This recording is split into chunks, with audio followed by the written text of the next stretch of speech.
25 kilomètres. Pas un de plus. C'est la distance moyenne après laquelle un char polonais PT-91 Twardy s'arrêtait net, moteur muet, au milieu d'un champ d'essai. Pendant ce temps, à quelques centaines de mètres, un léopard allemand continuait sa route, imperturbable, franchissant plus de 170 km sans la moindre panne. Ces chiffres ont fait le tour des états-majors européens comme une gifle. Ils ont surtout posé une question brutale. Comment un pays décidé à redevenir une puissance militaire a-t-il pu concevoir un char qui tombait en panne avant même d'atteindre le combat? L'histoire du PT-91 Twardy commence dans un moment de bascule historique. À la fin des années 80, l'Europe centrale change de visage à une vitesse vertigineuse. Le bloc de l'Est se fissure, les certitudes militaires s'effondrent et la Pologne se retrouve soudain seule face à ses choix. Le système qui garantissait sa sécurité depuis des décennies disparaît, tandis que ses voisins se transforment. À l'ouest, l'Allemagne se réunit et redevient la première puissance militaire du continent. À l'est, l'Union soviétique vacille, imprévisible, instable, mais toujours armée. À Varsovie, les responsables politiques et militaires savent une chose: la Pologne doit disposer d'une armée crédible, immédiatement. Pas dans 20 ans, pas après un long programme industriel, mais maintenant. Le problème est simple et cruel. L'armée polonaise ressemble encore à une armée du pacte de Varsovie. Son parc blindé est constitué presque exclusivement de chars soviétiques, des T-55 vieillissants, des T-72 dans différentes versions, et une poignée de T-72M1 produits sous licence nationale. Des machines robustes, pensées pour une guerre de masse, sous commandement soviétique, mais totalement inadaptées à une Pologne indépendante qui rêve déjà de rejoindre l'OTAN. 3 options se présentent alors. Acheter des chars occidentaux modernes? Impossible, faute de budget, car chaque Léopard ou Abrams coûte des millions de dollars. Concevoir un char entièrement nouveau? Irréaliste, car cela exige du temps, des infrastructures et des investissements colossaux. Reste une 3e voie, séduisante sur le papier: moderniser ce que l'on possède déjà. Transformer le T-72 en un char moderne, performant et national. Le choix du T-72M1 ne doit rien au hasard. La Pologne connaît cette machine par cœur. Elle la fabrique elle-même dans l'usine de Bumar-Łabędy, à Gliwice. Les chaînes de production existent, les ingénieurs sont formés, la documentation technique est complète. Dans les bureaux du ministère de la Défense, l'idée paraît presque évidente. En conservant la plateforme soviétique et en y ajoutant une électronique moderne, une meilleure protection et un moteur plus puissant, la Pologne pourrait obtenir un char de niveau mondial pour une fraction du prix occidental. Les travaux commencent au début des années 90 sous la direction de l'Institut militaire de technologie de Varsovie. L'enthousiasme est réel. Les ingénieurs analysent les conflits récents, notamment la guerre du Golfe, et tirent des conclusions sévères sur les faiblesses du T-72. Protection insuffisante contre les armes anti-chars modernes, système de conduite de tir dépassé, moteur à bout de souffle. Tout doit être corrigé. À la fin de l'année 1992, le premier prototype est prêt. Il porte la désignation PT-91 pour char polonais et un surnom symbolique: Twardy, le dur, le solide. Un nom choisi pour inspirer confiance, presque pour conjurer le doute. Le prototype est discrètement envoyé sur un polygone d'essai près de Poznań. Les tests se déroulent dans le plus grand secret. Les généraux attendent beaucoup de cette machine. Pour eux, le Twardy doit incarner la renaissance militaire du pays. Mais dès les premiers essais, une réalité inconfortable se dessine. Le Twardy est plus lourd que son ancêtre, beaucoup plus lourd.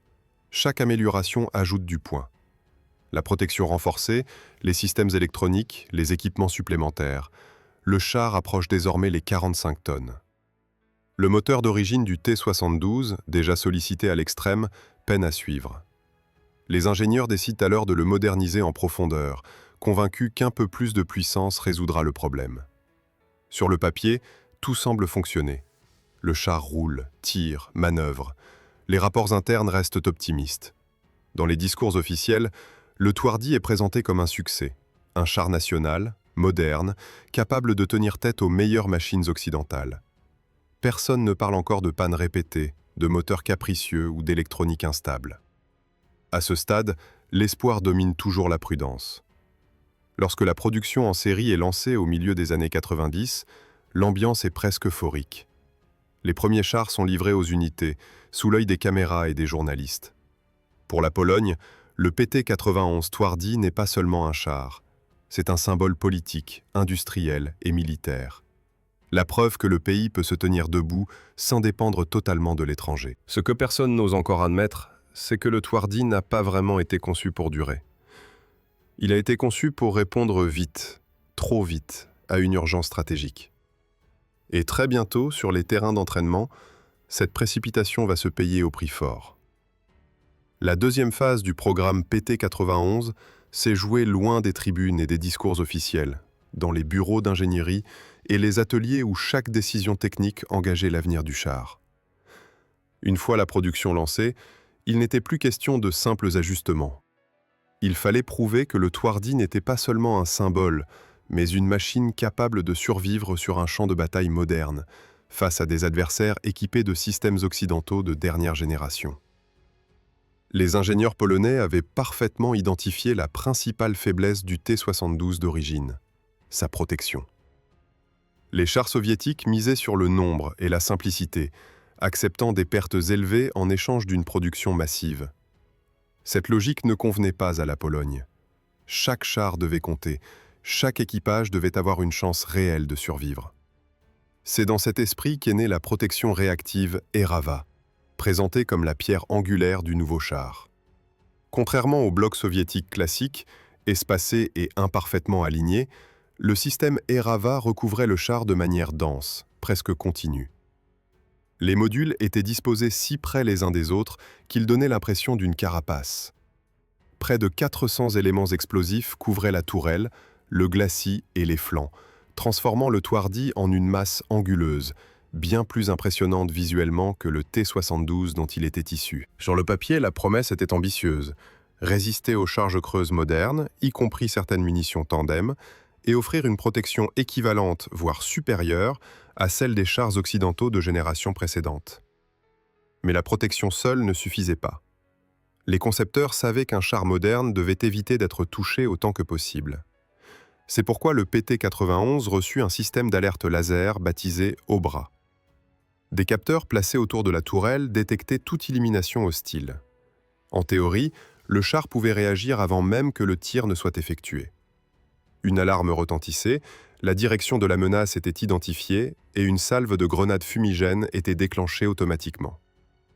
En quelques secondes, un écran de fumée dissimulait le char, brisant le guidage de missiles adverses. Dans les documents de présentation, cette combinaison protection active et réactive plaçait le Twardý dans la même catégorie que des chars bien plus coûteux. Les responsables militaires se plaisaient à répéter que la Pologne avait trouvé la formule idéale. Une base éprouvée, améliorée par des technologies intelligentes, sans exploser les budgets.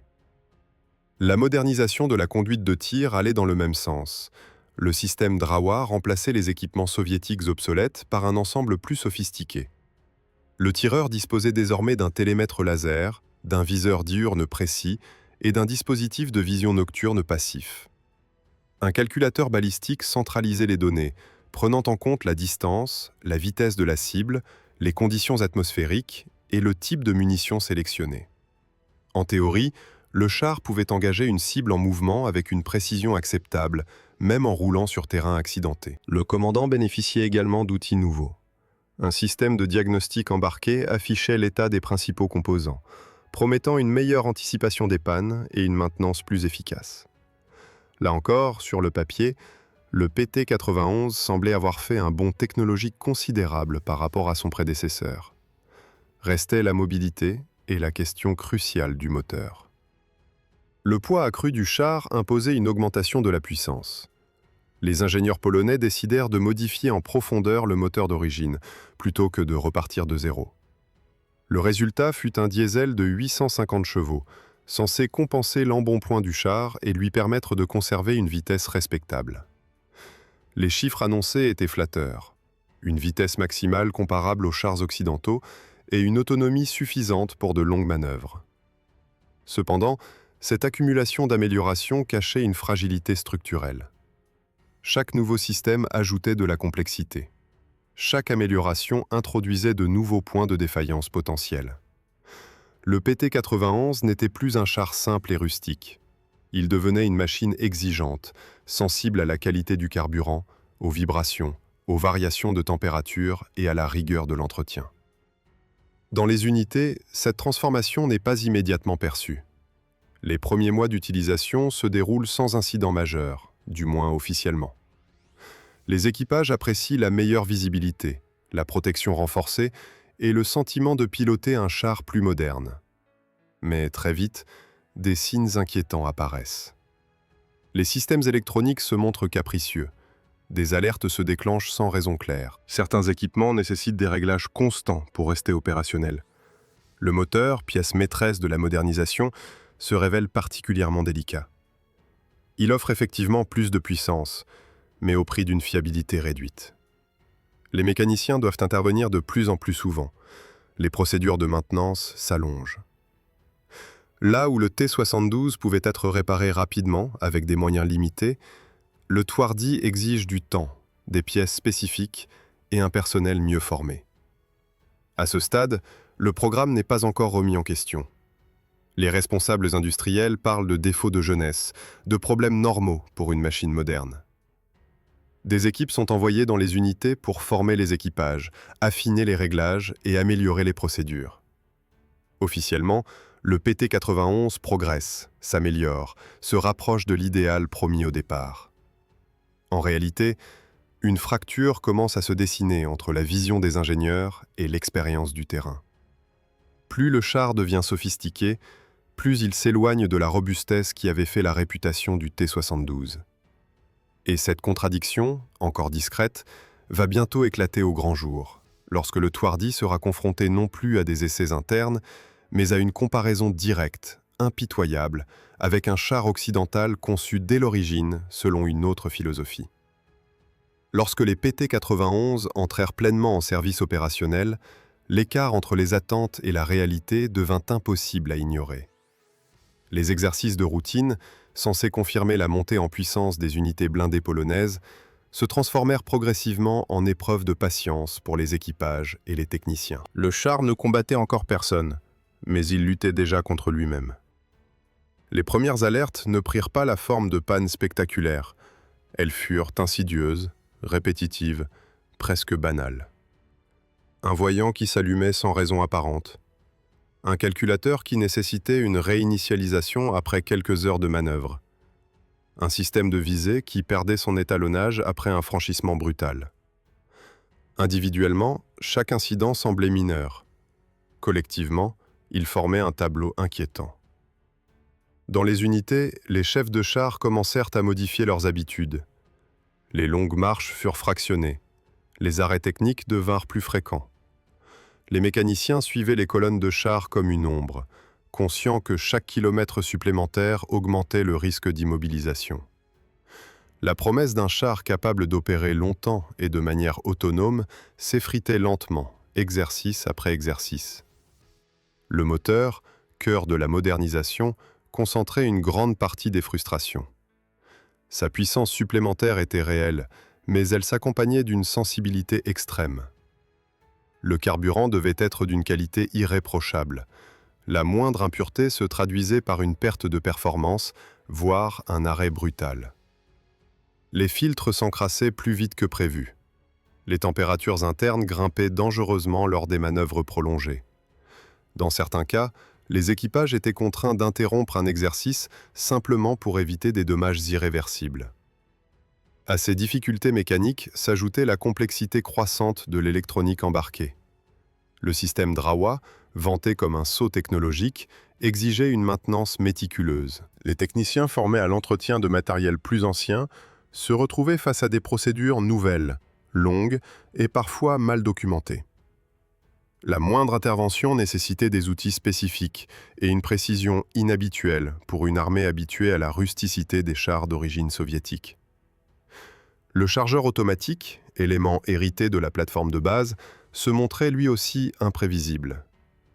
Des incidents de cycle apparaissaient lors des tirs répétés, des obus se bloquaient, forçant l'équipage à interrompre l'engagement. Dans un contexte d'entraînement, ces incidents étaient déjà préoccupants. En situation réelle, ils auraient transformé le char en cible immobile, incapable de répondre au feu adverse. Les systèmes de communication accentuaient encore le malaise. L'intégration de matériels anciens avec de nouveaux équipements provoquait des incompatibilités. Les liaisons radio se coupaient lors des manœuvres coordonnées. Les ordres arrivaient en retard ou de manière fragmentée. Dans une unité blindée moderne, où la coordination est essentielle, ces défaillances avaient un impact direct sur l'efficacité tactique. Les rapports s'accumulèrent sur les bureaux des états-majors. D'abord prudents, ils devinrent progressivement plus directs. Les commandants de bataillon évoquaient une disponibilité technique inférieure aux prévisions. Certains chars passaient plus de temps immobilisés que déployés. Les chiffres restaient internes, mais le malaise était palpable. Le Tuardi, censé renforcer l'armée, devenait un facteur d'incertitude.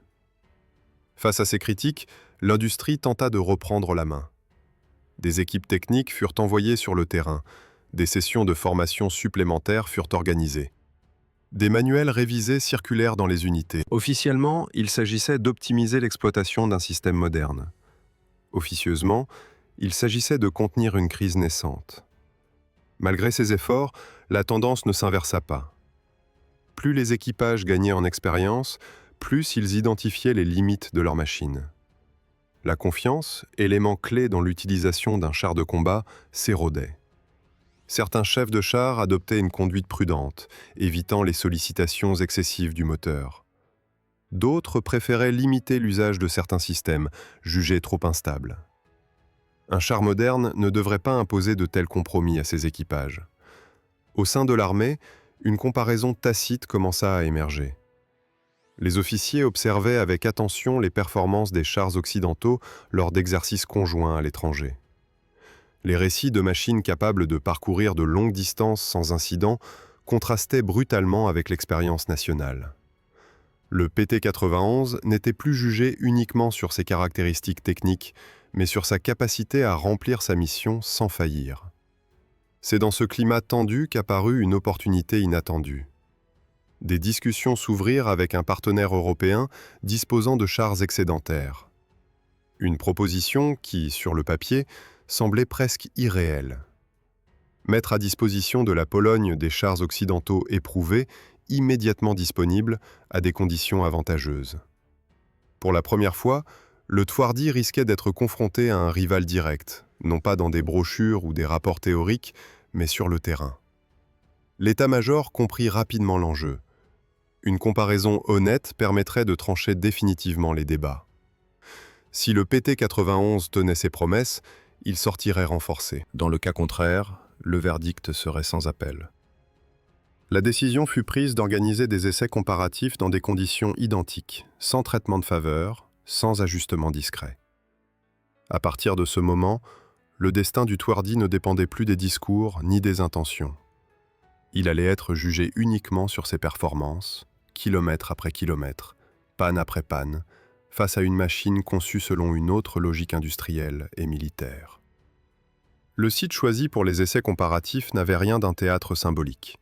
C'était un polygone austère, fonctionnel, pensé pour révéler les faiblesses plutôt que pour flatter les machines. Les parcours avaient été définis avec une rigueur presque clinique.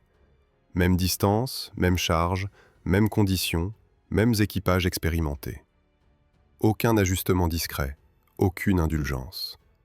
Le PT-91 allait être jugé comme n'importe quel char de première ligne. Lorsque les véhicules arrivèrent sur zone, la différence de philosophie sautait aux yeux.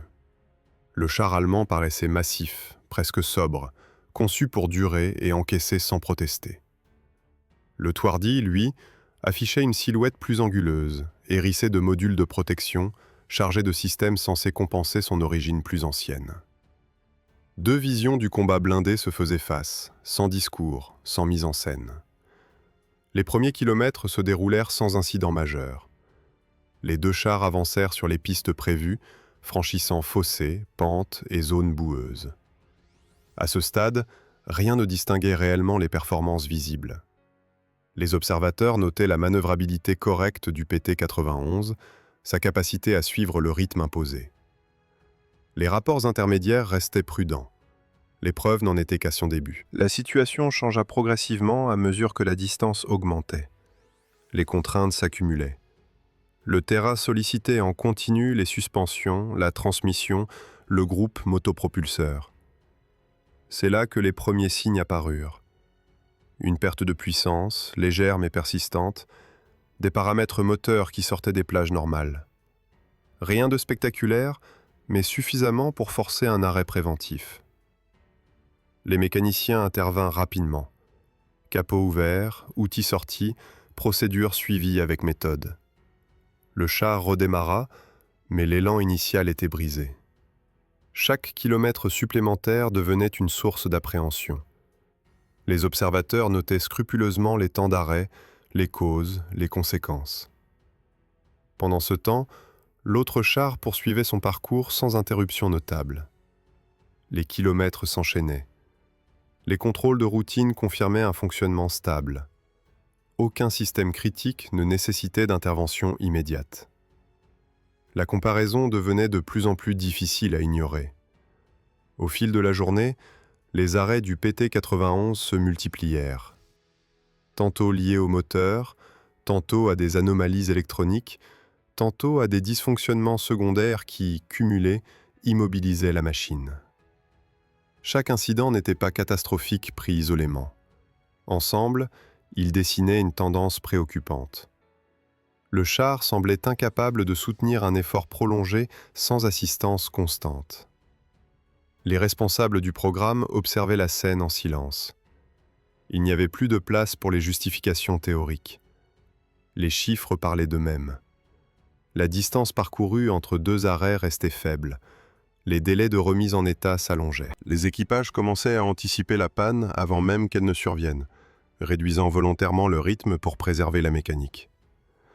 Lorsque la session fut suspendue pour analyse intermédiaire, le constat était déjà lourd. La moyenne de distance parcourue sans incident majeur par le PT-91 restait dramatiquement basse. À l'inverse, son concurrent affichait une endurance sans commune mesure. L'écart ne relevait plus de la nuance ou du contexte. Il était structurel. Les essais reprirent le lendemain avec des exercices de tir et de coordination. Là encore, les différences s'accentuèrent. Les systèmes de conduite de tir du Twardy exigeaient des recalibrations fréquentes. Des erreurs apparaissaient dans les calculs balistiques, imposant des interruptions. La cadence opérationnelle chutait. Le char pouvait tirer, mais pas durablement, pas dans un cadre exigeant. Les délais de maintenance devinrent un facteur clé.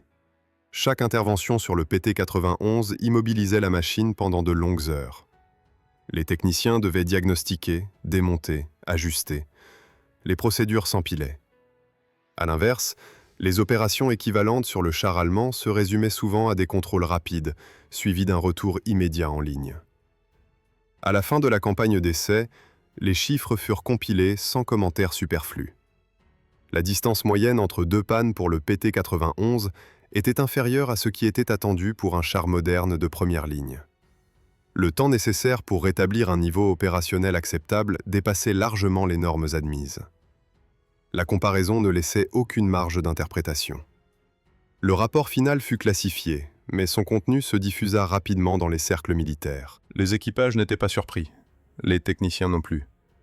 Pour eux, ces essais n'avaient fait que confirmer une réalité vécue au quotidien. Le Twardy n'était pas un char inutile, mais il n'était pas le pilier fiable dont l'armée avait besoin. À partir de ce moment, les décisions prirent une autre tournure. Les discussions ne portaient plus sur la supériorité théorique d'un programme national, mais sur la nécessité de garantir une capacité blindée crédible, immédiatement exploitable. Le PT-91 venait de perdre son dernier avantage, la confiance. Après la fin des essais comparatifs, le programme PT-91 entra dans une zone grise, où chaque décision engageait l'avenir de toute une filière industrielle. Officiellement, il n'était pas question d'admettre un échec. Le char existait, il équipait des unités, il représentait des années de travail et des investissements considérables. En coulisses, pourtant, le ton changea. On ne parlait plus de perfectionnement marginal, mais de survie du concept lui-même. les ingénieurs se concentrèrent sur ce qui apparaissait désormais comme le nœud du problème. La motorisation, sollicitée au-delà de ses limites, devait être repensée. Une version profondément modifiée fut étudiée, intégrant un compresseur et une architecture revue afin d'atteindre une puissance sensiblement supérieure. L'objectif n'était plus de battre un char occidental, mais simplement de rendre le Twardy capable d'un effort prolongé sans immobilisation systématique.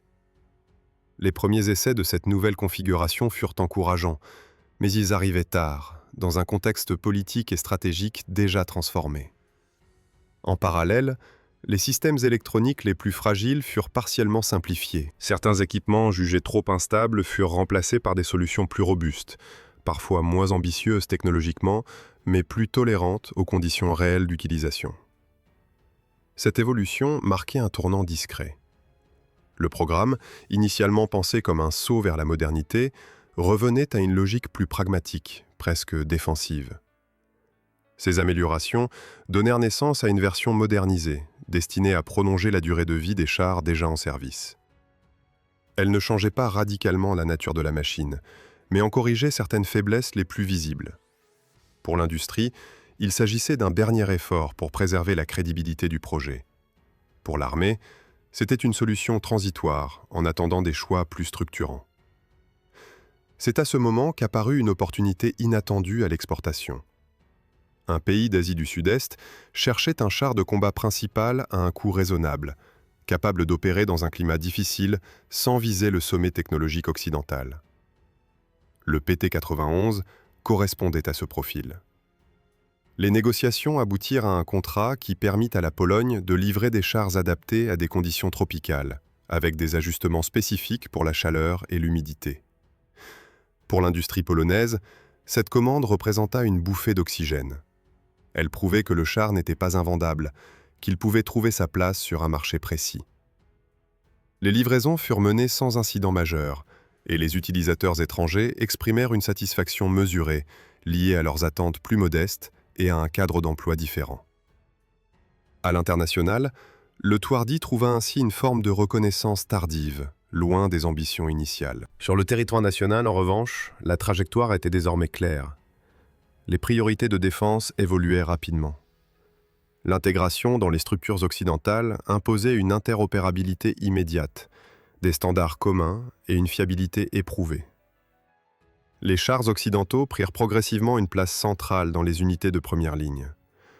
Le PT-91 fut relégué à des rôles secondaires, puis à des missions d'entraînement. Cette transition ne se fit pas dans le fracas, mais dans une lente réorganisation. Les équipages les plus expérimentés furent affectés aux nouvelles machines. Les Twardy restants continuèrent de servir, mais sans perspective d'évolution majeure. Leur présence était devenue une solution de continuité, non un choix stratégique d'avenir. Au fil des années, le parc se réduisit. Certaines unités furent dissoutes, d'autres rééquipées. Les chars les plus sollicités montrèrent les signes d'une usure accélérée. Les coûts de maintenance augmentaient, tandis que leur valeur opérationnelle diminuait. La décision fut prise de fixer une échéance claire à leur service actif, afin de planifier leur retrait progressif sans rupture capacitaire. Ainsi s'achevait l'histoire opérationnelle d'un char né d'une urgence stratégique. Le PT-91 n'avait pas été conçu dans un contexte stable, mais dans une période de basculement, où les choix devaient être rapides et parfois imparfaits. Il avait porté des espoirs disproportionnés par rapport aux moyens disponibles. Il avait aussi révélé les limites d'une modernisation poussée d'une plateforme pensée pour une autre époque et une autre doctrine. Son parcours n'est ni celui d'un désastre total, ni celui d'un succès éclatant. Il est celui d'une tentative, d'un compromis, d'un pari risqué pris à un moment critique. Un char qui devait battre le T-72 et qui, au lieu de cela, a surtout mis en lumière les défis d'une industrie cherchant sa place dans un nouvel ordre militaire. Si cette histoire t'a intéressé, pense à laisser un like pour soutenir la vidéo, à écrire ton avis ou ton analyse dans les commentaires et à t'abonner à la chaîne pour ne pas manquer les prochaines histoires de blindés et de choix militaires décisifs.